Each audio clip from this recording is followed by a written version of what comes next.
Assalamualaikum warahmatullahi wabarakatuh, saudaraku yang saya cintai, yang saya hormati. Menyambung video saya yang pertama tadi, proses ini video ini saya sampaikan kepada Ibu Bupati dan Bapak Wakil Bupati.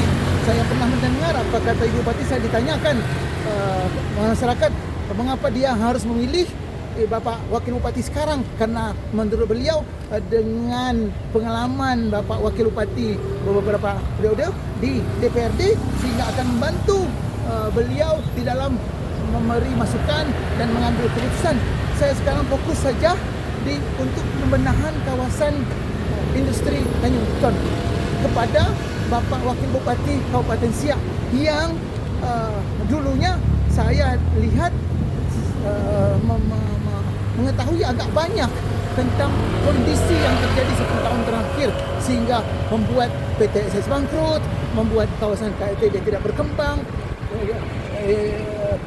PSN dicabut oleh pemerintah, situasi sisa lahan yang 4.500 hektar yang belum terpakai belum jelas, sampai kepada Bapak Wakil Bupati saat itu di DPR menjadi ketua tim pansus untuk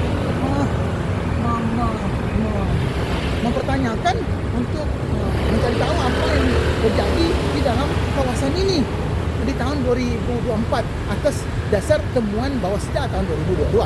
Sekarang Bapak Wakil Bupati berada di dalam pemerintah, tidak di DPR.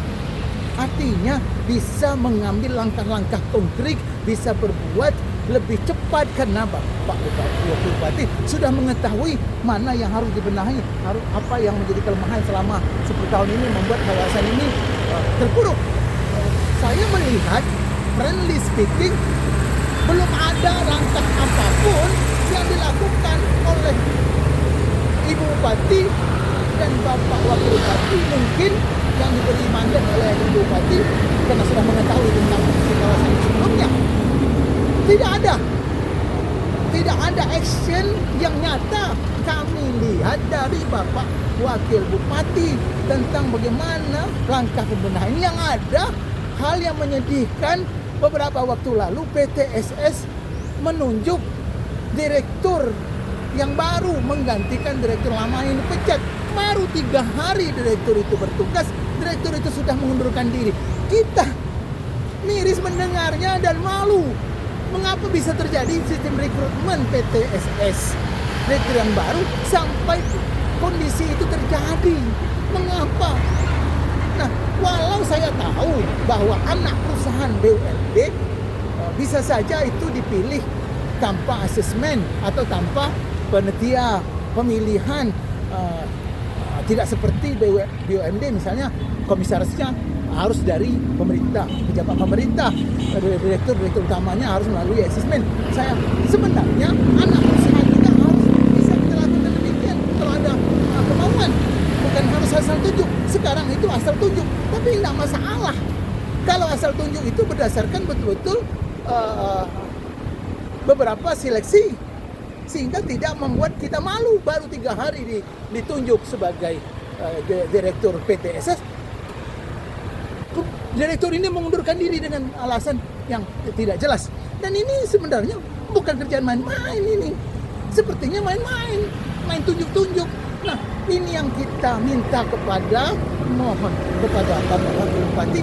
Apa masalah Bapak Wakil Bupati sudah lebih setahun ini tidak bisa melakukan beberapa tindakan untuk lebih cepat membuat perusahaan ini, kawasan ini trennya mulai ada langkah-langkah membaik. Kemudian status lahan yang 4.500 hektar, apakah tinggal 500 hektar, apakah tinggal 1.000 hektar, 1.500 hektar, di mana letaknya? Juga sampai hari ini tidak jelas. Dan Bapak Wakil Bupati juga tidak ada, belum kita lihat ada action.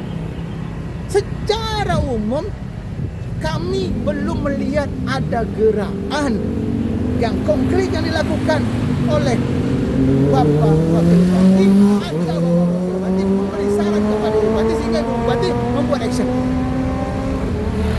Belum ada. Yang ada itu PTS direktur yang baru 3 hari udah berhenti. Nah sekarang PTSS dibangkrutkan, kita harus membuat PT baru. Nah sekarang bagaimana komposisi PT baru ini untuk bisa mengelola pelabuhan KSOP? Siapa komisarisnya? Siapa direkturnya? Dan struktur yang lainnya? Bagaimana sistem pemilihan itu aja. Saya minta kepada Bapak, Ibu-ibu yang terhormat, anggota DPRD Provinsi, jangan diam. Bapak punya hak pengawasan, Bapak bisa memanggil mereka.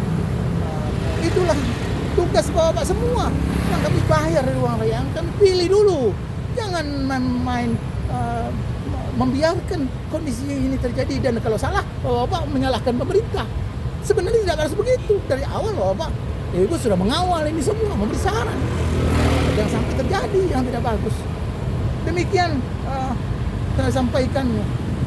Saya sengaja datang ke kawasan industri Gresik ini untuk memotivasi kita semua bagaimana kita bisa seperti ini kawasan industri ke depan, kawasan industri yang kita miliki, dan lahan kita jauh lebih banyak, lebih luas daripada mereka.